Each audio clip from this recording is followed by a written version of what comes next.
Olá, irmãos, boa noite. Muito bom estar aqui mais uma vez. Não sei se já repararam, mas hoje chegámos a meio. Quer dizer, pela graça de Deus, já temos a obrigação de ter aproveitado alguma coisa segundo a sua vontade.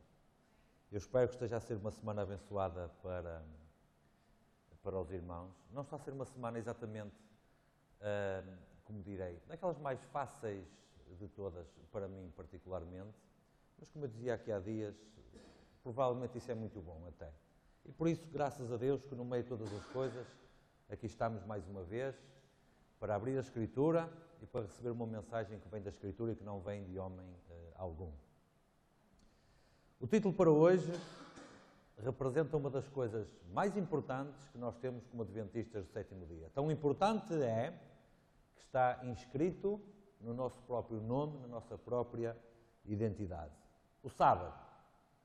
O sábado é uma das razões pelas quais nós existimos como igreja, como povo, e é uma daquelas coisas que, se nós não tivéssemos, não tínhamos razão para sequer existir. Existem algumas coisas assim e o sábado é uma delas. Quero ler com os irmãos um dos versículos, provavelmente o versículo mais famoso sobre o sábado. E está, como é evidente, em Êxodo, no capítulo 20. Aliás, não é apenas um versículo, são 4. Êxodo, no capítulo 20, e é evidente que isto é dentro do contexto dos 10 mandamentos, que ainda ontem falámos, e a partir do versículo 8, diz assim, Êxodo 20, 8. Lembra-te do dia do sábado. E já agora é o único mandamento de todos os 10 em que é usada a palavra lembra-te. Lembra-te do dia do sábado para o santificar. 6 dias trabalharás e farás toda a tua obra. Mas o sétimo dia é o sábado do Senhor teu Deus. Não farás nenhuma obra, nem tu, nem teu filho, nem tua filha, nem o teu servo, nem a tua serva, nem o teu animal, nem o teu estrangeiro que está dentro das tuas portas. Porquê? Porque em 6 dias fez o Senhor os céus e a terra, o mar e tudo o que neles há. E ao sétimo descansou. Portanto, abençoou o Senhor o dia do sábado e o santificou. Há aqui um detalhe interessante que nós vamos ver com mais pormenor já na parte final, que é o seguinte. A ordem que aqui está, no versículo 11, que dá a explicação para a guarda do sábado, está na seguinte sequência. Em 6 dias fez o Senhor os céus e a terra, o mar e tudo o que neles há, ou seja, Deus criou e depois diz, ao sétimo dia descansou, depois Deus parou para descansar e depois diz, portanto, ou seja, em consequência de, como tal, abençoou o Senhor o dia de sábado e o santificou. E finalmente abençoou e santificou. Fixem esta sequência que ela vai ser importante para o fim. Criou, depois descansou e depois abençoou e santificou. E aqui está a razão inscrita nos 10 mandamentos para a guarda do sábado. 11 capítulos à frente desse onde estão, no capítulo 31 de Êxodo, tem um versículo muito importante com relação justamente à guarda do sábado. E porquê?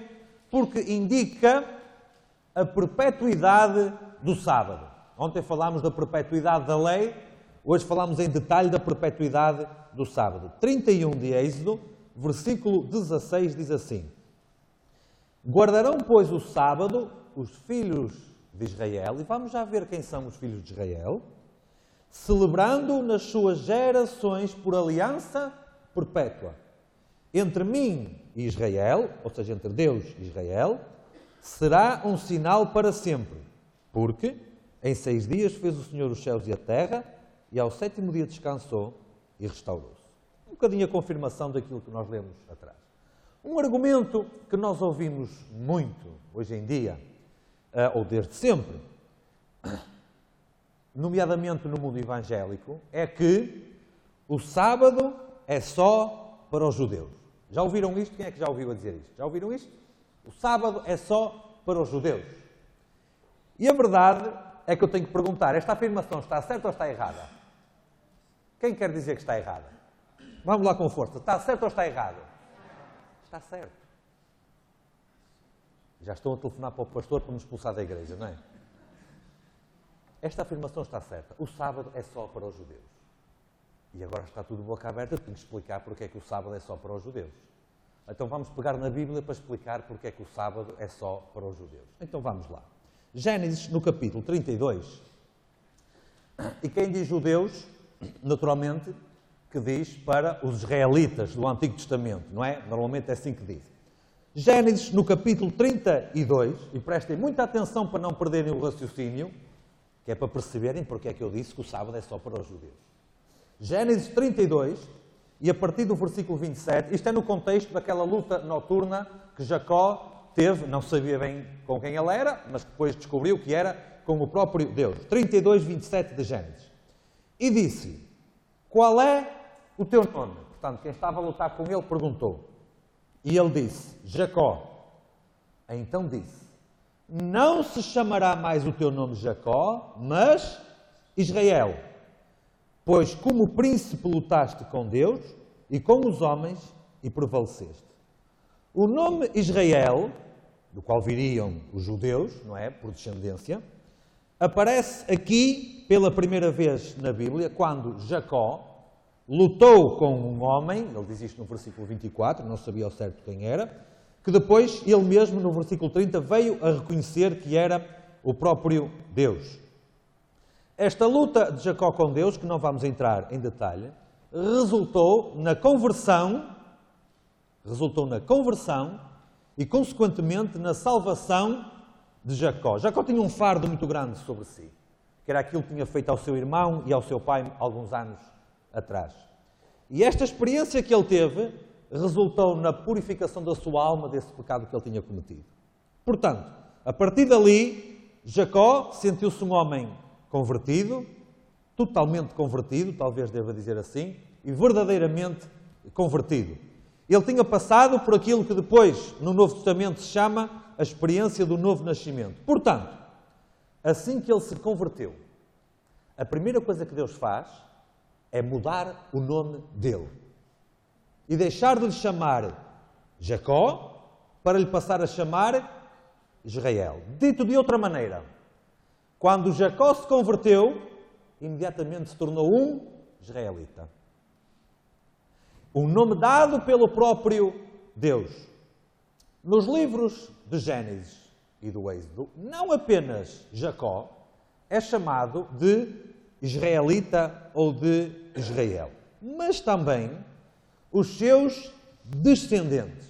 Por exemplo, no capítulo 4 de Êxodo, um bocadinho à frente, onde estão, no capítulo 4 de Êxodo, Deus está a dar a Moisés as instruções que ele deveria seguir quando fosse falar com o rei do Egito, com o faraó. 4:22 de Êxodo, o Senhor diz assim. Então, Deus está a falar para Moisés. Então dirás a faraó, assim diz o Senhor, Israel é meu filho, meu primogênito. Onde é que está Jacó? Onde é que está Jacó aqui nesta história? Onde é que ele estava? Estava falecido. Já tinha passado o tempo dele.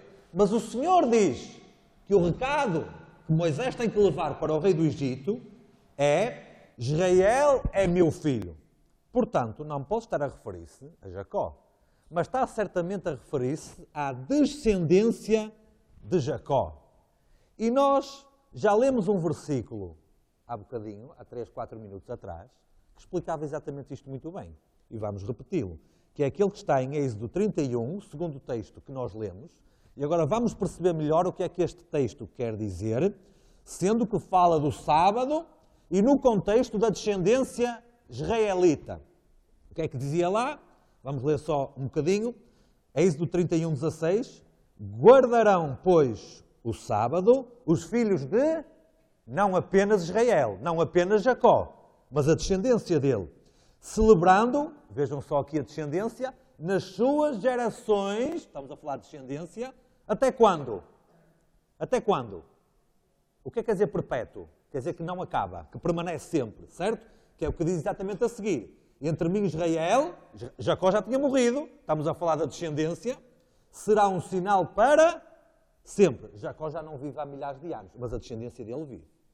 A descendência dele continua. E alguns então dizem assim, cá está, só para a descendência de Jacó, só para a descendência dos israelitas, só para a descendência dos judeus. Ok, estamos de acordo com isso. Não se preocupem, nós vamos continuar a estudar o assunto. Mas estamos de acordo com isso, só para a descendência dos israelitas. É o que diz a Bíblia. Agora, em continuação, certa ocasião, Jesus encontrou Natanael. E no capítulo 1 de João, ele tem uma frase que dirige a Natanael. Uma frase muito conhecida e muito famosa. E os irmãos vão já ver agora, vão lê-la no contexto daquilo que estamos a estudar hoje. João 1,47 diz assim, eis, referindo-se justamente a Natanael, é muito engraçado o episódio em que ele encontra Natanael, mas não vamos entrar nesse detalhe. João 1,47 diz assim, eis aqui, ou eis um verdadeiro israelita, em quem não há dolo. Jesus olha para aquele homem e diz, eis aqui um verdadeiro israelita. Pergunto, se Jesus diz que há verdadeiros israelitas, será que isso quer dizer que também há falsos israelitas? É lógico. Senão ele teria olhado para Natanael e tinha dito, está aqui um israelita. E pronto, generalizava. Mas não. Mas ele diz, está aqui um verdadeiro. Quer dizer que deve haver alguns que são falsos. E na verdade, há. E vamos ver pela Bíblia que há e continua a haver. João, no capítulo 8, um bocadinho à frente, o Senhor Jesus está a ter um diálogo com os chefes da igreja daquele tempo. Com os importantes, com os educados, com os letrados, com os rabis. E há ali uma disputa, digamos assim, um confronto de ideias e de palavras, e gostaria que nós lêssemos duas afirmações que os judeus, que os israelitas, que os chefes da igreja dizem. João 8, 33, e eles dizem assim, somos descendência de Abraão. E depois no 39, repetem a ideia e dizem, nosso pai é Abraão. E Jacó era um descendente de Abraão. Então o que eles estão aqui a dizer é, nós somos israelitas, nós somos judeus. Dito de outra maneira, na sua arrogância e na sua prepotência, o que eles estavam a dizer era, nós somos verdadeiros israelitas, nós somos verdadeiros judeus. E o Senhor, como sempre, não deixa a pedra por revirar quando é preciso fazê-lo. E logo a seguir, ele vai esclarecer exatamente e vai dizer a verdade acerca destas alegações, reivindicações que eles estavam a fazer. Versículo 44. Lembram-se o que é que eles disseram? Nosso pai é Abraão. Versículo 44, o Senhor aponta-lhes o dedo e diz assim, vós tendes por pai... Se fosse hoje, diziam assim, não podemos ofender as pessoas. Era, não era? Temos que ser tolerantes, cada um tem o seu caminho, o seu percurso. Jesus não ia nessas conversas. Vós tendes por pai ao diabo. E disse-lhes na cara. O que é que isso quer dizer? Vós não sois verdadeiros israelitas. Vós sois falsos israelitas. Podem não ter gostado. Podem ter ficado furiosos. Tanto assim era que até o tentaram matar algumas vezes. Até que por fim lá conseguiram. Pensaram eles. Mas a verdade é que isto levanta aqui uma pergunta. Como é que nós identificamos o que é um verdadeiro israelita e o que é um falso israelita? Porquê? Porque diz o mandamento do sábado que nós vimos que ele é um sinal por geração que é perpétua para sempre. Então até ao dia de hoje. Então até ao dia de hoje é preciso saber quem são os verdadeiros israelitas e quem são os falsos israelitas. E o sábado será um sinal só para os judeus verdadeiros. O sábado será só para os judeus, só para os israelitas verdadeiros. Porquê? Porque é um sinal entre esses, o verdadeiro povo e o próprio Deus. Porque quem não é povo de Deus não precisa deste sinal. Porque não o quer. Simplesmente por essa razão. Então, levantamos novamente essa pergunta. Quem são os verdadeiros descendentes de Abraão? Os verdadeiros descendentes de Jacó? Os verdadeiros israelitas e os judeus a quem o Senhor dá o sábado como seu sinal. Romanos, no capítulo 2, tem esse esclarecimento muito fácil, muito simples, de perceber. E lembrem-se, e agora entra aqui a história de Jacó novamente, que Jacó recebeu o nome de israelita quando? Quando ele se converteu. Quando ele transformou a sua vida e deixou que o Senhor o convertesse. E aí ele recebeu o nome de Israel. Agora vejam o que é um israelita segundo a Bíblia, um verdadeiro israelita. Romanos no capítulo 2 e no versículo 28. E diz assim: porque não é judeu ou não é israelita quem o é apenas exteriormente, nem é circuncisão a que é somente na carne. Porém, judeu ou israelita é aquele que o é interiormente.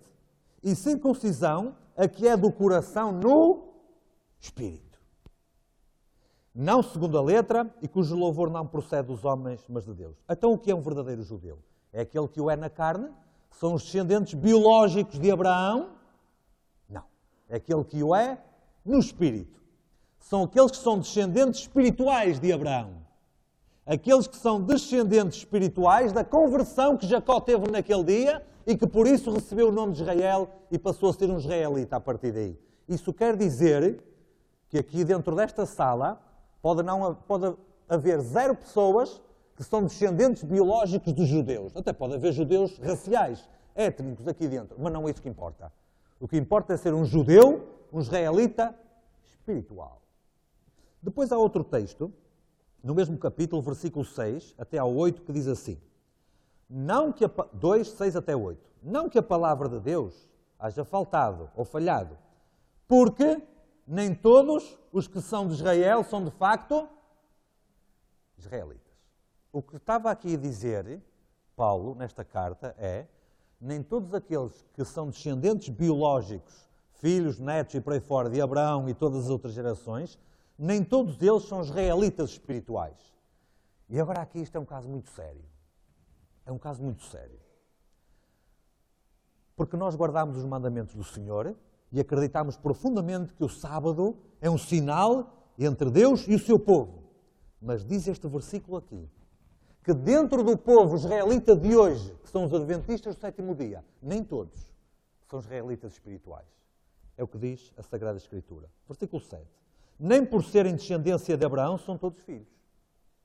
Mas em Isaque será chamada a tua descendência. Isto é, não são os filhos da carne, ou seja, não são os filhos biológicos, que são filhos de Deus. Mas os filhos da promessa, ou seja, os filhos espirituais, são contados como descendência. Ou seja, em consequência disto, todas as promessas de Deus se cumprem e se manifestam no Israel de Deus, no Israel espiritual, no povo do Senhor, não necessariamente no Israel da carne, no Israel racial, étnico ou biológico. Fui muito confuso ou fomos capazes de perceber o que diz ali? Isso quer dizer que entre o povo adventista hoje em dia, infelizmente, é o que diz a Escritura, infelizmente, nem todos são realmente e verdadeiramente e totalmente povo de Deus. Conhecem uma expressão que a irmã White usa muito, que ela diz assim: entre o professo povo de Deus, professo, ou seja, diz que sim, mas depois a sua prática, a sua conduta e o seu relacionamento com o Senhor diz que não. O que é isso? Faz parte do povo, mas não é um verdadeiro israelita. Os irmãos dizem: será possível isto ser assim hoje em dia? Claro, o que é que nós acabamos de ler em João no capítulo 8? Aqueles que diziam: não, nós somos descendentes de Abraão, então nós somos até os rabis e tudo mais. Não. Vós sois filhos do diabo. Sabem o que é que diz o Espírito de Profecia acerca de quando for obrigatório santificar o domingo como dia santo? Uma vasta classe, apenas superficialmente convertida, abandona a nossa igreja. Os que ficam são os verdadeiros israelitas. E é para esses que o sábado é um sinal. Porque os outros não são um judeu espiritual. Não são um israelita espiritual. É por isso que, confirmando aquilo que eu disse há pouco, na verdade, o sábado é apenas para os judeus. O sábado é apenas para os israelitas espirituais. E não necessariamente os israelitas raciais, que existem pelo mundo inteiro. Em Ezequiel, no capítulo 20, nós temos a confirmação do sábado como sinal entre Deus e o seu verdadeiro povo. Ezequiel, no capítulo 20, e vamos ler 2 versículos, um a seguir ao outro, confirmam exatamente isso mesmo. E diz assim, Ezequiel 20, 12. Também lhes dei os meus sábados para que servissem de sinal entre mim e eles, para que soubessem que eu sou o Senhor que os santifica. O que é que Jacó fez naquela noite? O que é que Jacó fez quando o Senhor mudou o nome dele? Iniciou o seu processo de santificação. Converteu-se, iniciou o seu processo. E é por isso que o Senhor dá os sábados, para nós sabermos que o Senhor vem para nos santificar, para nos tornar ainda melhores judeus espirituais. Versículo 20. Santificai os meus sábados, pois servirão de sinal entre mim e vós, para que saibais que eu sou o Senhor, vosso Deus. O sábado é um sinal para os judeus.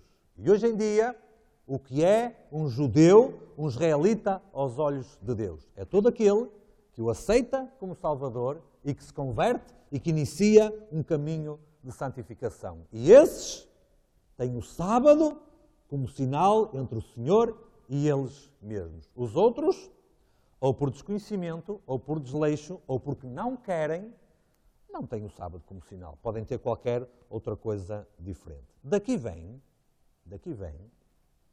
que os irmãos percebem, se calhar um bocadinho melhor, o interesse de Satanás em derrubar o sábado do 7º dia e substituí-lo por outro dia qualquer. Para ele qualquer um iria servir, logo que não fosse o sábado do 7º dia.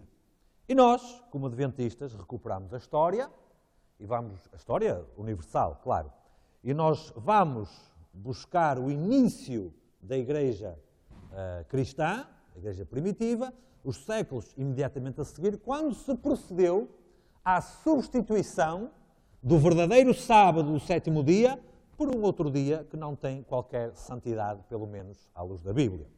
E rapidamente nós chegamos à conclusão pela história que houve um imperador romano que ratificou essa mesma mudança numa igreja que já estava corrompida e que aí foi quase como que o selo de corrupção que foi colocada em cima dessa igreja. A mudança do sábado, do 7º dia, para um outro dia. Isto está certo.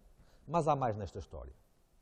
Há mais por detrás desta história que levou justamente a essa mudança. Claro que se os irmãos disserem assim, bom, mas nós sabemos como é que isso foi feito, e sabemos que é uma herança católica romana, e sabemos que foi o imperador que fez isso, e a igreja cristã muniu-se dessa ferramenta até aos dias de hoje, e tem como uma marca dela, tudo bem. Como é que isso verdadeiramente começou?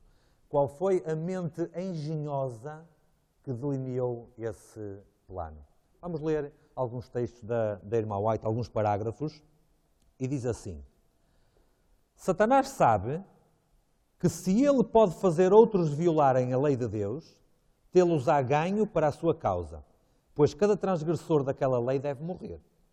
Satanás se decidiu a ir ainda mais longe. Disse a seus anjos que alguns seriam tão zelosos da lei de Deus que não poderiam ser apanhados neste ardil. Os 10 mandamentos eram tão claros que muitos creriam que ainda vigoravam e, portanto, deveria procurar corromper apenas um dos mandamentos. Levou então seus representantes a tentar a mudança do 4º mandamento, ou do sábado, alterando assim o único dos 10 que apresenta o verdadeiro Deus, o Criador dos céus e da terra.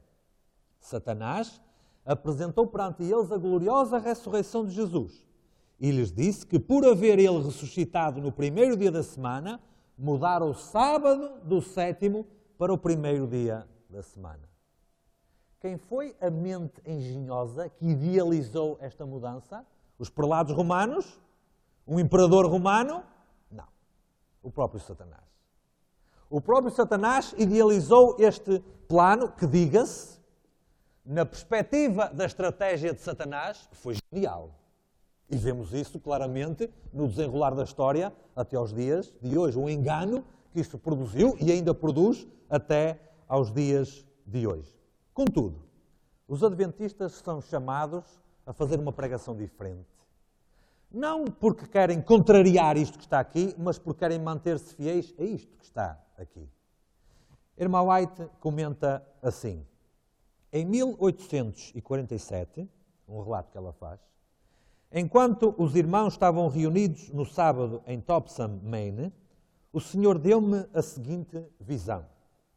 Vi um anjo que voava ligeiro para mim.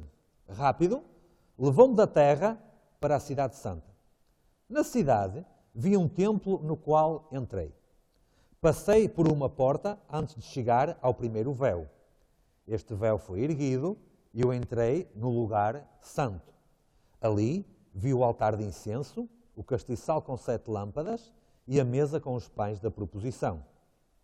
Depois de ter eu contemplado a glória do lugar santo, Jesus levantou o segundo véu e eu passei para o Santo dos Santos. Os irmãos sabem o que é que ela está a contemplar aqui, como é evidente, certo? O original, o santuário, o tabernáculo celestial, que Moisés copiou para construir aqui. No lugar santíssimo, vi uma arca, cujo alto e lados eram do mais puro ouro. Eu vi os 10 mandamentos nelas escritos com o dedo de Deus. Numa das tábuas havia 4 mandamentos e na outra 6. Os 4 da primeira tábua eram mais brilhantes que os 6 da outra. Mas o quarto, o mandamento do sábado, brilhava mais que os outros, pois o sábado foi separado para ser guardado em honra do santo nome de Deus. O santo sábado tinha aparência gloriosa. Um halo de glória o circundava. A irmã White contemplou, e nós podemos depois confirmar isto pela Sagrada Escritura, contemplou o lugar mais santo de toda a santidade que havia no céu, que era justamente, e perdoem a redundância, o lugar santíssimo do tabernáculo. Havia um lugar santo e um lugar ainda mais santo. E nesse lugar, ainda mais santo, ela viu uma luz especial sobre os 4 primeiros mandamentos. Mas dentro dos 4 primeiros mandamentos, havia uma luz ainda mais especial sobre um. Portanto, Satanás sabe que aquele era o mais importante de todos. Deixem-me usar uma palavra, uma expressão humana, que não desvaloriza os outros 9. Mas aquele era o mais importante de todos. Aquele era o central. Daí vem que os objetivos dele, quando decidiu corromper um, qual é que ele escolheu para corromper? Aquele que era o mais importante. Aquele que estava em mais destaque de todos aqueles que estavam ali. Os irmãos podem ler no Grande Conflito, podem ler em livros que não são adventistas da história e podem perceber como é que este engano teve muito sucesso ao longo da história e até aos dias de hoje. Ao longo da Reforma Protestante, que não começou exatamente com Martinho Lutero, mas pronto, Martinho Lutero é que deu o grande impulso e hoje é conhecido como o pai da Reforma Protestante. Ao longo dessa Reforma Protestante, os agentes que Deus escolheu para essa reforma foram recuperando paulatinamente, uma após outra, as verdades que o catolicismo romano tinha esmagado ao longo de séculos, tinha feito desaparecer da mente dos homens. E um movimento atrás de outro foram recuperando cada vez mais essas verdades, até que finalmente chega o tempo da Igreja Adventista do Sétimo Dia, que tem como grande responsabilidade recuperar 2 verdades em especial. Primeiro, o estado dos mortos. Falaremos depois de amanhã acerca disso. O estado dos mortos. Segundo, a verdade sobre o verdadeiro dia de adoração. O sábado. O sábado.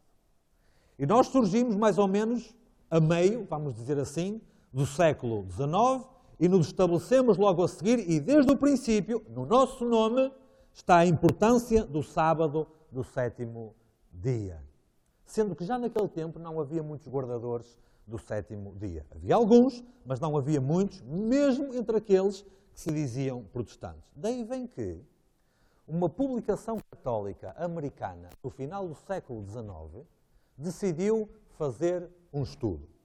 E ao fazer esse estudo, eles quiseram responder a 3 perguntas essencialmente. Quais eram essas perguntas? Eles viam que os adventistas insistiam na guarda do sábado como algo importante, quando todos os outros diziam que afinal isso não era assim tão importante e não observavam o sábado. Então essa publicação católica americana, católica romana, americana, no final do século XIX, fez um estudo para responder a 3 perguntas. Elas eram: que dia da semana a Bíblia ordena para manter santo? Primeira pergunta. Segunda, o Novo Testamento modificou por preceito ou prática o mandamento original? Terceira pergunta que queriam responder. Têm os protestantes, desde o século XVI, obedecido ao mandamento de Deus, mantendo santo o dia ordenado pelo seu infalível guia e professor, a Bíblia? Sim ou não? Se não, porquê?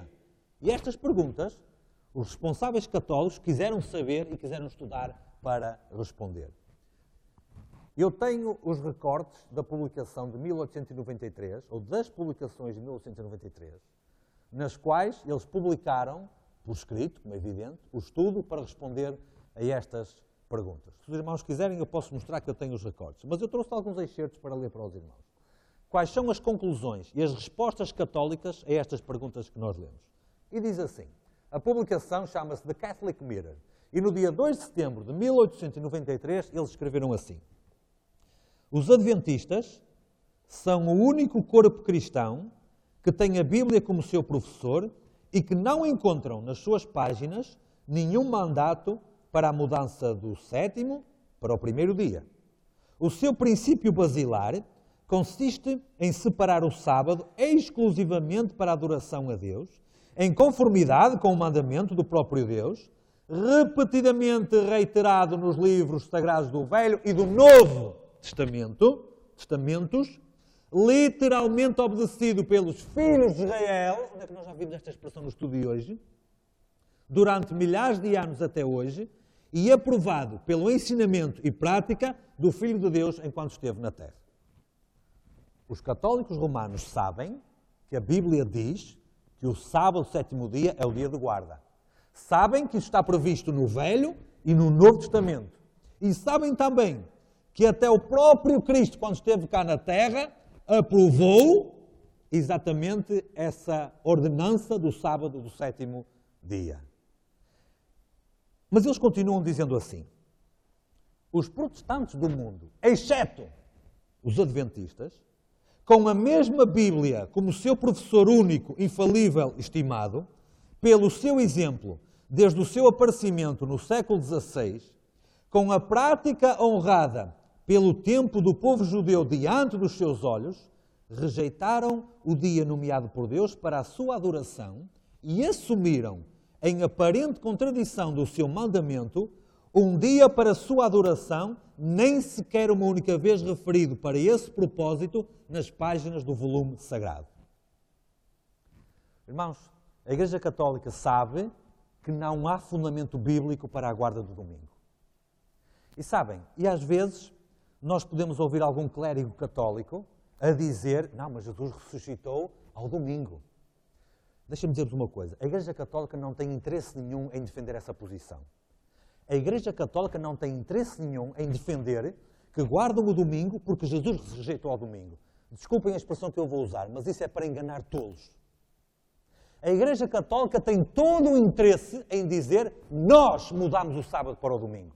Não há fundamento bíblico para a guarda do domingo. Nós é que mudamos porque nós quisemos e porque nós estamos acima da Bíblia.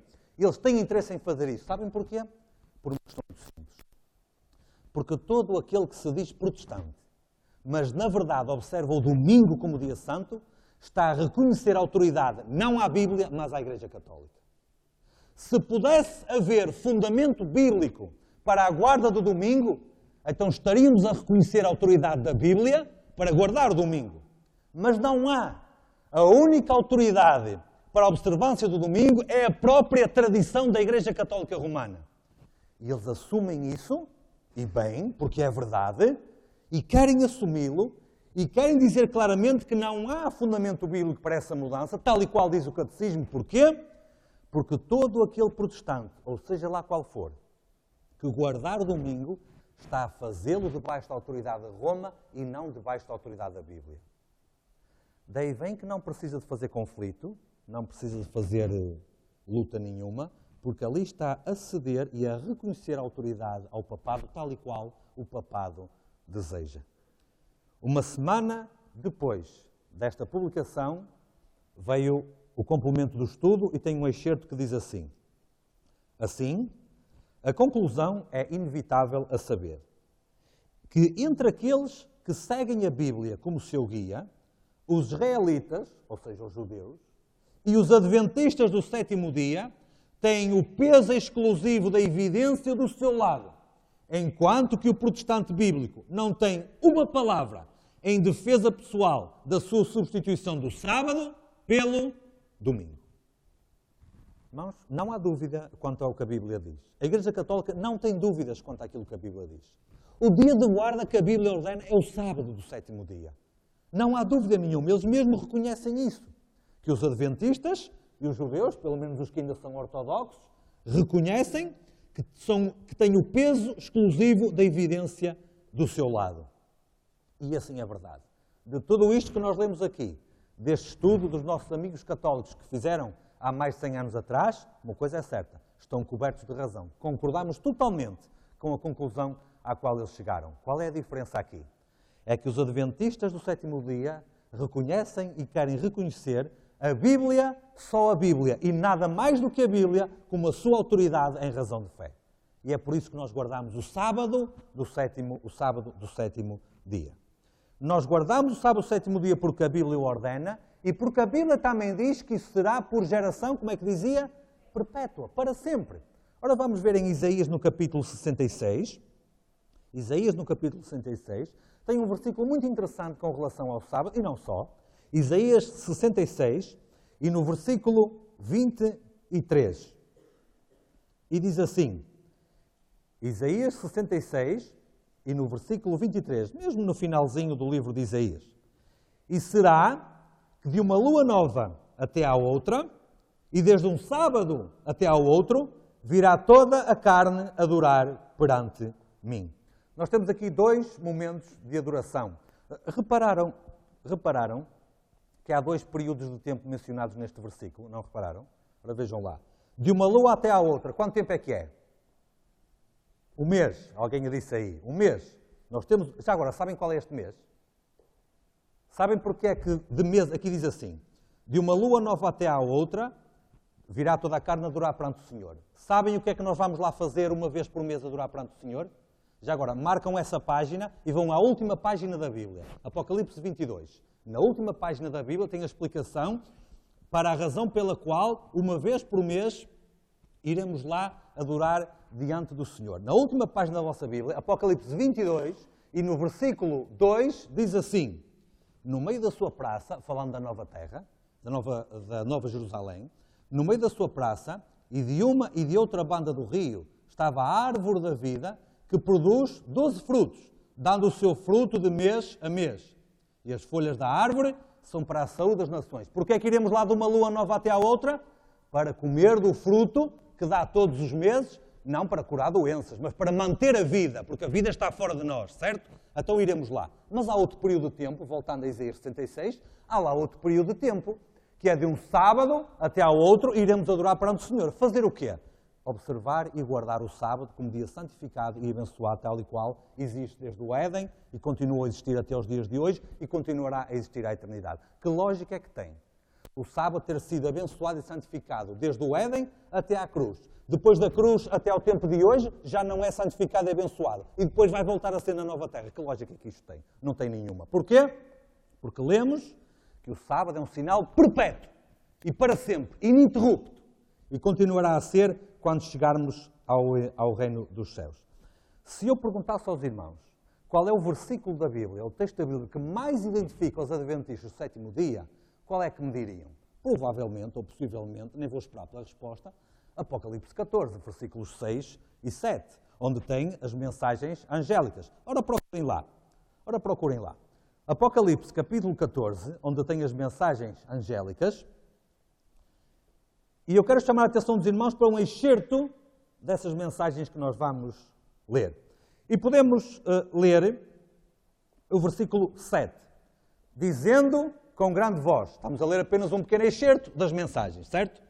Dizendo com grande voz, temei a Deus e dai-lhe glória, porque é vinda a hora do seu juízo.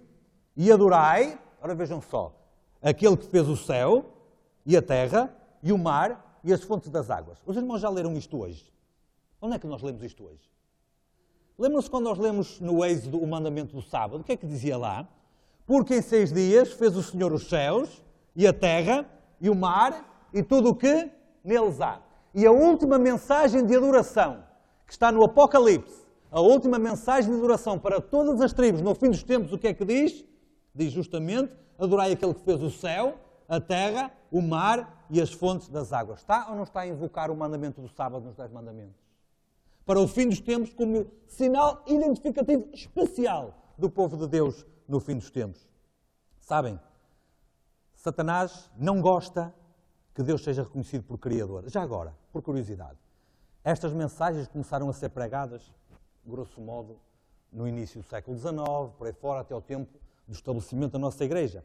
E a nossa igreja tem a responsabilidade particular de pregar estas mensagens que estão aqui, que indicam o Deus Criador dos céus e da terra e o sábado como seu sinal. Sabem qual foi a religião que o diabo inventou para fazer a contrafação desta mensagem?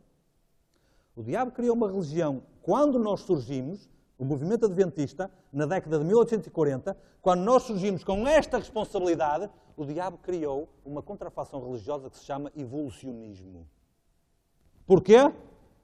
Onde é que está o Criador no evolucionismo? Onde é que está o Criador no evolucionismo? Não está. Dispensa-se, não existe, não precisa.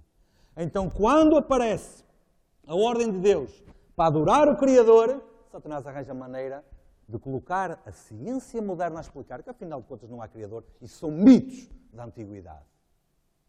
Mas o sábado vem lá desde o princípio. Lá desde o princípio. Mantém-se ao longo do tempo e continuará até ao fim. Há um detalhe da história de Portugal muito delicioso, antes de lermos o último versículo para terminar. Há mais ou menos 500 anos atrás, os portugueses eram grandes navegadores, grandes exploradores. E quando Vasco da Gama saiu para a Índia, na procura de encontrar o caminho marítimo para a Índia, os irmãos sabem, mentalmente estão a ver um mapa, não é? Contornou a África, por lá fora, deu a volta para Moçambique, Madagascar, a caminho da Índia. Os registros dizem que quando ele saiu de Lisboa nessa viagem, uma mesma expedição saiu por caminho terrestre, atravessando o deserto no norte da África, para se encontrar com a armada de Vasco da Gama junto ao que é hoje a Etiópia, a Somália, no Corno da África. Por que razão vai uma armada por mar e segue pessoas a pé pelo meio do deserto? Sabem porquê? Porque na Etiópia havia guardadores do sábado. E quem financiou, já estão a ver quem foi, quem financiou a expedição disse, nós financiarmos, se for alguém a pé, até a Etiópia, para acabar com os guardadores do sábado. Porquê? Porque desde todos os séculos Deus sempre manteve um pequenininho grupo que guardava o sábado. Até os valdenses guardavam o sábado, por exemplo. Sabem, lá no início, e os irmãos podem ver na primeira página da Bíblia, lá no início há uma razão especial que identifica Deus como Criador e que dá a razão à santificação do sábado. Capítulo 2 de Gênesis. Eu sei que os irmãos já leram este versículo, se calhar milhares de vezes, mas possivelmente nunca repararam num pormenor. Sabem qual é? É que há um sábado na Bíblia que não foi abençoado e que não foi santificado. Vamos lá ver. Capítulo 2 de Gênesis, e diz assim no versículo 2: E havendo Deus acabado, no dia 7º, a obra que tinha feito, ou a sua obra que tinha feito, descansou no 7º dia de toda a sua obra que tinha feito. E abençoou Deus o dia 7º e o santificou, porque nele descansou. Ou seja, primeiro descansou, e depois de descansar e de passar o dia em descanso, é que ele abençoou e santificou aquele dia. Porquê? Porque nele tinha passado descansado. Ou seja, Deus colocou uma marca especial logo a seguir àquele primeiro sábado. Descansou nele. O homem descansou com Deus também. E ali, aquele dia foi abençoado e foi santificado. E a partir dali, porque ele descansou da obra da criação, o sábado do 7º dia foi considerado um memorial, foi considerado justamente um reconhecimento do Deus Criador. Quando tu guardas o sábado, quando tu observas o sábado do 7º dia, fazes aquilo que não é teu, mas aquilo que é de Deus para este dia, estás a reconhecer Deus como o teu Deus e como o teu único Deus. E estás-te a tornar um israelita já agora. Irmãos, o sábado é o ponto que fará a diferença, o ponto essencial, não o único, mas o ponto essencial que fará a diferença entre o verdadeiro povo de Deus e aqueles que não são povo de Deus. Tu queres ser povo de Deus? Então tens que guardar o sábado. Não porque Deus te obriga, mas tu escolhes guardar o sábado. Posso orar pela igreja? Podemos colocar-nos de pé?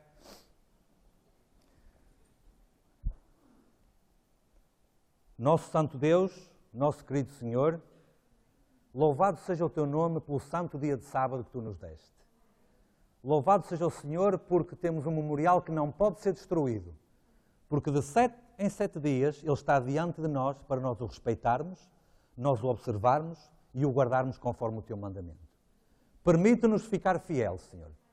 Permite-nos ficar em pé e firmes quando as ondas e as tempestades deste mundo vierem, para guardarmos o teu santo dia, assim como tu ordenaste no Éden logo no princípio. Que a graça de Jesus abençoe os irmãos aqui da igreja em Avintes para tomarem esta decisão, Senhor. Para se consciencializarem da importância, da reverência que é própria a este dia e que é a mesma que é própria, que é devida ao próprio Deus. Que a tua bênção possa estar no coração e na mente de cada um, para nunca se esquecer no final da semana, para guardar e observar o santo sábado que o Senhor nos deu. É o que te pedimos e agradecemos em nome de Jesus. Amém.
Atitude